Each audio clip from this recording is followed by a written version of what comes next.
Bonjour, je suis Gilles Mancien, je reviens à vous pour continuer la lecture de mon livre. Quand je ne rêve pas, je suis, chapitre 8. En automne 1989, je revins à Hollywood après avoir vécu 2 ans à New York City, puis être retourné pour quelques mois à Santa Fe, au Nouveau-Mexique, pour diriger une galerie d'art.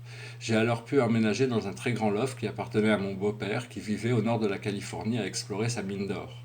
Frédéric Sauls avait beaucoup de talent. Il était certainement un grand génie, aussi bien par ses tableaux que par ses sculptures, ses écrits théâtraux, ses poésies et autres activités artistiques. Il était aussi un excellent chimiste, minéralogique, homme d'affaires, et je suis sûr qu'il aurait vraiment marqué son temps s'il n'avait pas court-circuité sa carrière mortelle par son alcoolisme hors norme.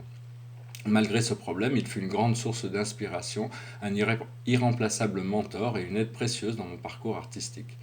C'est donc lors de son retour à Los Angeles que j'ai commencé à pouvoir créer personnellement de l'art original sur toile. Ma première série importante d'œuvres d'art était un ensemble de 64 pastels sur papier sur le Hiking, réalisé à Santa Fe. En revenant à Hollywood et vivant dans ce loft, j'avais pensé créer cette fois en peinture une nouvelle série sur le même thème mais sur toile. J'espérais pouvoir refaire en peinture ce que je venais de réaliser sur papier par mes pastels, mais je continuais à me heurter à des problèmes comme le fait que ces toiles ressemblaient trop à mon goût à celles d'autres artistes historiquement célèbres. Je suis éventuellement arrivé à un résultat très personnel et unique, mais pas de la manière que j'avais prévu. Ces premières toiles importantes ont été des tableaux expressionnistes où j'appliquais généralement des fonds de peinture projetés ainsi que des coulées et j'écrivais des textes spirituels qui flottaient par-dessus. Je me suis aperçu à l'époque que le résultat visuel de mes toiles, avant de commencer à écrire sur celle-ci, n'était pas aussi original que ceux sur papier. Et ce ne fut qu'à ce moment où j'ai superposé les textes spirituels sur la surface des tableaux que ceux-ci sont devenus complets, satisfaisants et originaux à mes yeux. Ces toiles ont été les premiers tableaux que j'ai produits personnellement et que je pouvais considérer comme vraiment uniques. Je pouvais même percevoir que ces tableaux possédaient des qualités interdimensionnelles et des propriétés spirituelles. Il fut intéressant de réaliser par la suite que mes premiers résultats sur toile arrivèrent quelques jours avant la mi-novembre 1989 et qu'en même temps, à l'autre bout du monde, un autre mur, celui de Berlin, se brisait. J'ai réalisé qu'il m'avait fallu 7 ans pour oublier tous les principes académiques que j'avais appris dans les écoles d'art pour créer des œuvres absolument uniques et personnelles. Mais cela a été fait et le résultat était là. Après ça, il me fallut du temps pour arriver à m'harmoniser avec le fait d'être à la fois un artiste et un marchand d'art, car cela était encore mon activité principale à l'époque. La plupart des textes que j'écrivais sur mes toiles à cette période étaient des transcriptions de la vérité par Dieu, ainsi que certains extraits de mes poètes et philosophes tels que Lao Tzu, note numéro 50, Confucius, note numéro 51, Bouddha, certains poèmes des Fleurs du Mal de Charles Baudelaire, ainsi que certains textes initiatiques ou philosophiques. Je ne peignais pas pour quelqu'un d'autre que pour moi-même, et mon plaisir de produire ces œuvres, pour les voir accrochées sur mes murs, me guidait et me motivait dans ma démarche. Bien qu'avec les années mes tableaux aient radicalement changé, ma démarche, elle, est toujours la même, et je continue toujours à créer dans ce contexte afin de chercher à satisfaire ma propre vision pour voir dans ma peinture une réflexion de mon évolution spirituelle. Avec le temps, j'ai réalisé qu'en fait, je ne peignais pas ces tableaux symboliques uniquement pour moi-même, mais aussi pour l'ensemble de l'humanité présente et future, car ces toiles présentent et représentent des concepts universels qui sont symboliques de mystère éternel. Je sais qu'elles seront éventuellement appréciées du grand public, ainsi que de nombreuses personnes que je même si de nombreuses personnes que je côtoie encore aujourd'hui ne comprennent pas vraiment ces œuvres ou pourquoi je m'obstine à passer tant de temps à les réaliser et les élaborer plutôt que de peindre des choses qui font partie des courants de peinture déjà acceptés. J'espère qu'avec le temps, la communauté humaine viendra à les apprécier pour leur qualité interdimensionnelle ainsi que pour leurs propriétés esthétiques et même thérapeutiques. Dans le processus qui est à l'œuvre, dans mes premiers tableaux, le fait de passer des centaines d'heures à écrire et réécrire en peinture ces textes spirituels et ces écritures sacrées engendra en moi une énorme transformation psychique. Cela fut en premier lieu de manière inconsciente. Puis avec le temps, je pris conscience de l'effet de ce processus de création dans ma vie. Ce procédé créatif accéléra grandement mon progrès personnel et me permettant d'ouvrir mes voies de canalisation et me donna accès à des sphères spirituelles que je ne pouvais même pas imaginer avant de pouvoir les atteindre. Cette forme de canalisation et d'action créative favorisa aussi l'intégration de plus d'amour, plus de lucidité et plus de courage dans ma réalité quotidienne. Ce procédé me permit de comprendre en profondeur certains états spirituels et de pouvoir m'identifier avec ces réalités. Si le futur était encore flou, le simple fait de produire ces œuvres spirituelles m'apportait plus de joie de vivre en me permettant d'avoir une expérience unique de création. C'était un procédé qui était même devenu quelque peu obsessionnel tant j'étais passionné par la création de ces œuvres. Elles captaient mon attention et canalisaient ma créativité de manière pratiquement permanente. Je dus alors commencer à penser comment faire la transition entre mes activités de courtage et ma vie de peintre, mais cela a pris quelques années avant que je puisse comprendre comment y parvenir et définir clairement mes priorités.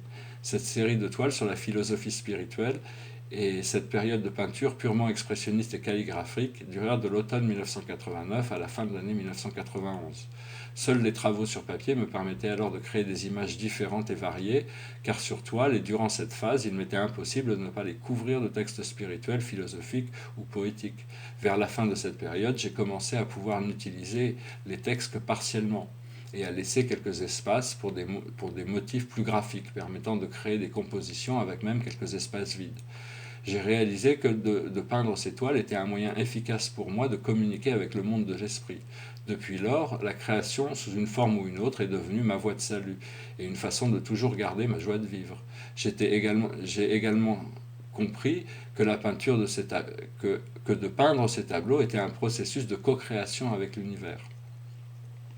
C'est aussi à cette période que je compris que les pensées avaient des pouvoirs créatifs très puissants, qu'il me fallait faire attention à ce que je pensais, car j'ai réalisé que tôt ou tard nos pensées deviendraient des réalités.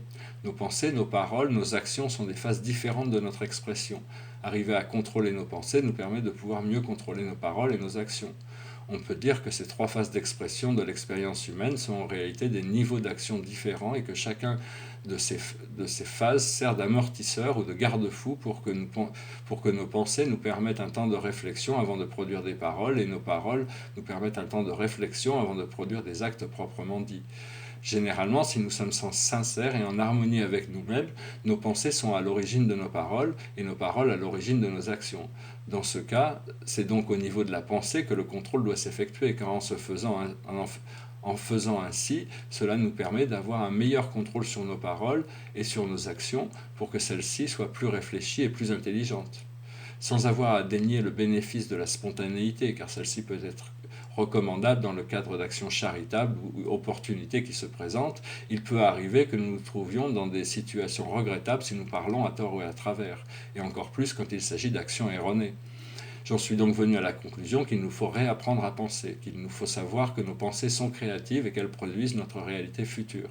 Le fait de ne choisir de valider que les bonnes pensées nous permet d'augmenter sérieusement la chance de ne trouver que des bonnes situations devant nous. Cela peut aussi nous préserver contre de la maladie, car à ma connaissance, la plupart de celles-ci proviennent de pensées et de croyances erronées qui ont pris racine plus ou moins profondément dans notre conscience, et la maladie n'est que l'effet secondaire qui en découle pour nous enseigner à penser mieux.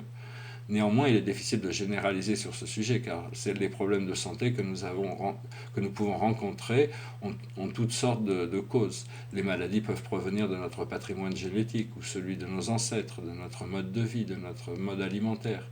Il est également possible qu'elles proviennent d'entités astrales négatives qui parasitent notre aura et notre champ magnétique. Il peut aussi arriver qu'elles se manifestent à la suite de conditions d'exposition de notre corps physique à des éléments dangereux ou toxiques du point de vue biologique, mais généralement c'est dans l'esprit mental qu'il faut chercher les causes de ces problèmes pour les déraciner et d'être certain de ne plus avoir à rencontrer les maladies qui en sont les conséquences. En arrivant donc devant ce mode de purification de nos pensées, nous pouvons éventuellement ne garder que les bonnes, et cela est aussi un moyen de se préserver contre toutes sortes de situations négatives.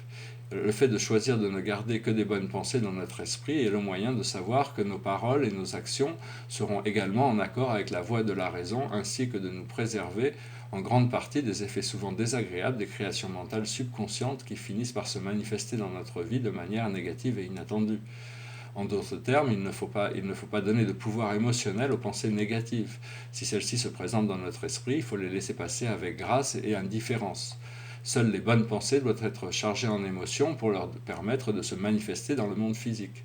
Le fait de ne donner du pouvoir qu'aux pensées positives nous aide également contre le stress, qui est une des causes majeures du vieillissement prématuré, alors que le rire a un effet contraire et bénéfique dans le contexte aussi bien psychosomatique que purement biochimique. Dans ce sens, il est toujours important de trouver une position de confort, de relaxation, de paix intérieure pour agir lucidement et donc de savoir que nos actions auront les effets espérés.